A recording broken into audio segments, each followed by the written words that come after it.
Quran surah 6 ayat 160. Man jaa bil hasanati falahu asyru amthaliha. Siapa yang mengerjakan satu kebaikan bernilai pahala, pahalanya 10 kali lipat. Di hadis Muslim 10 kali lipat itu bukan sekedar 1, 2, 3, 4, 10. Di hadis Muslim disebutkan Anda datang ke masjid saja. Ini baru tiba di masjid ya. Misal Anda belum sholat, belum bergabung ta'lim, baru nyampe masjid dengan niat ibadah. Itu sudah dapat 25 kebaikan. Langsung kata Nabi, jarak 1 ke 2 500 tahun, 2 ke 3 500 tahun, 3 ke 4 500 tahun. Jadi kalau Anda dapat 10, bukan hitungnya 1, 2, 3 sampai 10, tidak. 500 tahun, 500 tahun, 500 tahun, 500 tahun. Dan itu tidak mudah teman-teman sekalian. Ya, itu tidak mudah. Nah, karena itu saya kembalikan ke awal, waktu subuh dengan asar itu malaikat mencatat. Catat dan itu dilaporkan langsung kepada Allah. Fasa'adu lillah, mereka naik kepada Allah menyampaikan. Kata Allah, sedang apa keadaan hambaku ketika kamu tinggalkan? Nah, kalimat ini ingat, kalimat ini menunjukkan bahwa Allah Maha tahu apa yang ingin dikerjakan oleh hamba, apa yang sudah dikerjakan dan sedang dikerjakan. Hanya ingin menunjukkan kepada kita bahwa malaikat tidak mungkin bermaksiat. Ya, jadi Allah nggak nanya pun sudah tahu. Cuma Allah ingin menegaskan pada kita sifat malaikat tidak akan khianat, akan menyampaikan seperti apa yang kemudian dikerjakan dan dituliskan saat mereka meninggalkan kita semua. Itu yang dimaksud Quran surah ke-66 ayat yang ke-6. Ya, paling kiri sebelah atas di mushaf. Malaikat itu la ya'sunallaha ma amarahum wa yaf'aluna ma yu'marun. Jadi jangan berharap Anda bisa nyogok malaikat. Ya, malaikat saya mau tiduran dulu sampaikan pada Allah saya istirahat. Tidak bisa. Ya. Jadi kalau malaikat sudah naik menyampaikan, disampaikan apa adanya. Maka kalau ada orang sholat disampaikan, ya Allah, saya tinggalkan hambamu, dia sedang khusyuk kemudian sholat kepadamu. Ya Allah, saya tinggalkan hambamu, dia sedang khusyuk tidur ya Allah. Ya, dalam tidurnya dia meninggalkan sholat dan seterusnya. Makanya waktu pertengahan subuh dengan asar harap diperhatikan, dan ada ulama yang menyebutkan subuh dengan asar itu di antara doa-doa yang mustajab.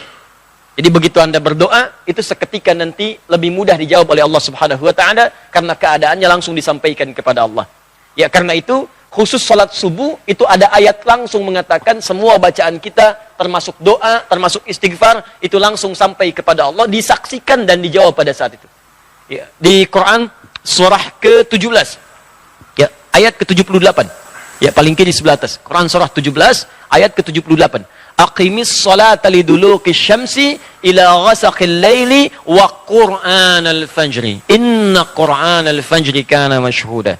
Ya, tunaikan salat dengan benar dari mulai tergelincir matahari zuhur sampai matahari terbenam datang malam isya. Setelah itu qur'anal fajri, khusus untuk salat subuh. Kata Allah, perhatikan dalam subuh kata Allah bukan hanya salatnya yang penting tapi semua bacaannya. Quran al-Fajri, semua bacaan di waktu subuh, ya kana masyhuda, langsung disaksikan oleh Allah dan semua malaikat. Jadi kalau Anda istighfar subuh ya, istighfar. Makanya banyak sahabat Nabi yang saya sampaikan di awal-awal kemarin, ya pertemuan yang lalu, banyak sahabat Nabi termasuk Nabi mencontohkan ba'da subuh nggak langsung pulang. Ya duduk dulu, zikir dulu bahkan sampai syuruk. Ya, ada yang berdoa, ada yang baca Quran, ada yang istighfar. Bahkan ada orang yang sebelum subuh sudah datang memenuhi masjid. Ya istighfar. Waktu sebelum subuh itu disebut dalam bahasa Arab dengan sahar namanya. Sahar. Ya, jamaknya disebut dengan ashar. Kelihatan ini? Belum saya tulis ya. Bagaimana bisa kelihatan? Imannya kuat banget tuh, belum ditulis udah kelihatan. Masya Allah. Sahar.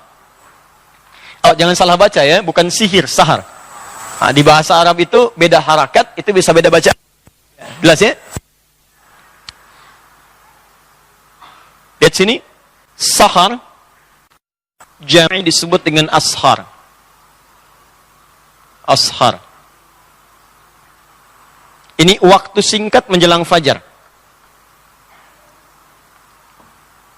Di kalau misalnya fajar, sekarang subuhnya, misal 4.37. Sekitar 15 sampai 30 menit sebelum fajar. Ya. Bisa dari jam 4.07. Jam 4.15 itu disebut dengan waktu sahar namanya. Ini. Jamaknya disebut dengan ashar. Nah, dalam Al-Qur'an disebutkan ada kebiasaan penghuni surga itu yang sering istighfar di waktu sahar. Jadi kalau Anda ingin lihat ahli surga yang sedang beraktivitas bumi, Di antaranya kata Quran, lihat nih orang-orang ini yang sedang istighfar sahar menjelang subuh. Dan setelah tahajud. Jadi orang ini tahajud, selesai tahajud dia zikir, astagfirullah, astagfirullah, astagfirullah. Ada zikirnya Nabi Yunus, la ilaha illa anta subhanaka inni kuntu minadh-dhalimin. Ada zikirnya Nabi Adam, Rabbana zalamna anfusana wa illam taghfir lana wa tarhamna lanakunanna minal khasirin. Ya. Ada zikirnya Nabi Muhammad sallallahu alaihi wasallam, ya, astagfirullah, astagfirullah, astagfirullah. Allahumma antas salam, minkas salam, tabarakta ya dzal jalali wal ikram, la ilaha illallah wa la syarika lah, lahul mulku wal hamdu wa huwa ala kulli syai'in qadir. Hadis Muslim nomor hadis 571 sampai 573. Intinya istighfar. Astagfirullah, astagfirullah, astagfirullah. Itu diabadikan di Quran di dua surah, di dua ayat berbeda. Satu Quran surah ke-51 ayat 18. Paling kanan pertengahan di mushaf. Nah, ini disebut ahli surga yang tinggalnya di surga spesial, di taman surga. Itu kebiasaannya di bumi sering istighfar di waktu sahar. Wabil asharihum yastaghfirun. Menjelang fajar mereka banyak istighfar kepada Allah. Ya, Anda bayangkan, saking paham mereka dengan waktu fajar, mereka nggak pengen terlambat. Sebelum fajar sudah datang. Ah, ini bedanya. Ya, maaf ya, saya ilustrasikan begini nih. Kalau ada pembagian sembako, ya, plus dengan uang satu amplopnya 500.000, langsung di masjid ini, pada jam 4.37. Pertanyaan saya, Anda datang jam berapa ke sini? Jam 3, jam 2. Demi Allah saya katakan, nginep. Tadi sehari sebelumnya. Ya kan? Nah, ini ada pembagian ampunan dari Allah. Kenapa nggak dikejar? Ada barakah, ada rahmat, ada pengabulan doa, ada penghapusan dosa. Ya, kan yang paling tinggi permintaan itu dalam Quran dan hadis. Yang paling tinggi permintaan, kalau Allah sayang pada seorang hamba, yang diberikan bukan dunia, tapi yang diberikan ampunan dari semua dosa. Itu ada di Quran surah ketiga ayat 31. Paling kiri sebelah atas, dengan Quran surah kedua di akhir ayat 222. Qul in kuntum tuhibbunallaha fattabi'uni yuhibbukumullah wa yaghfir lakum dzunubakum. Kata Allah, katakan Muhammad, kabarkan pada umatmu, kalau mereka serius mencintai aku, buktikan cinta itu dengan mengikuti engkau. Ikuti tuntunan Nabi. Dari mulai bangun tidur sampai tidur lagi. Nanti Allah akan berikan cintanya, yuhibbukumullah. Saat Allah berikan cintanya, yuhibbukumullah, apa yang diberikan oleh Allah? Wa yaghfir lakum dzunubakum. Maka yang pertama, mengampuni semua dosa-dosanya. Makanya kalau orang sudah diampuni dosa, berubah dia jadi orang baik. Jadi kalau dosa sudah nggak ada, cirinya, ciri dosa diampuni dan sudah tidak ada, maka Allah akan menjaga orang itu dari perbuatan dosa. Ini mata misalnya banyak dosa. Taubat kita, diampuni dosa mata, maka mata tidak akan bermaksiat lagi. Di begitu akan bermaksiat, dijaga oleh Allah. Tinggalkan. Haram. Tinggalkan. Suara hati kita muncul. Disebut burhan namanya. Ya. Tangan pernah berbuat dosa, taubat, nggak akan berbuat maksiat lagi, dijaga oleh Allah. Ya, maka muncul penjagaan Allah dalam dirinya. Itu yang disebut dengan wa yaghfir lakum dzunubakum. Makanya kata Al-Qur'an, Allah lebih cinta pelaku maksiat yang taubat dibandingkan orang soleh yang tidak pernah merasa salah. Ayatnya mengatakan, innallaha yuhibbut tawwabin. Allah mencintai orang-orang yang mau tobat, tobat dibandingkan orang soleh yang tidak pernah merasa salah. Paham? Nah, ada orang tiap mau subuh datang. Dia ngerti subuh itu banyak nih, didengar langsung oleh Allah, disaksikan. Nggak mau terlambat, kayak tadi, sembako di 4.37, nginep dari malam. Ada orang ingin mendapatkan ampunan Allah, dari sejak malam datang, tahajud, sholat. Bahkan saking pengennya mendapat ampunan, sholatnya serius. Mencontoh Nabi, 1 rakaat sampai 100 ayat. Ya, ada yang 200 ayat, Masya Allah.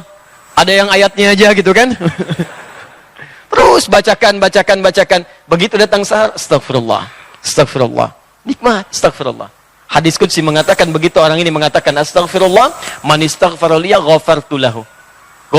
Maka aku akan ampuni semua dosa-dosanya pada saat itu. Itulah sahar.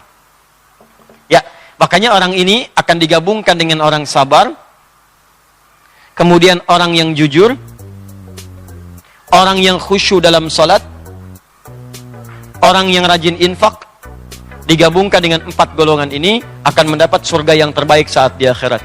Itu ada di Quran surah ketiga ayat 17, paling kiri sebelah atas di mushaf.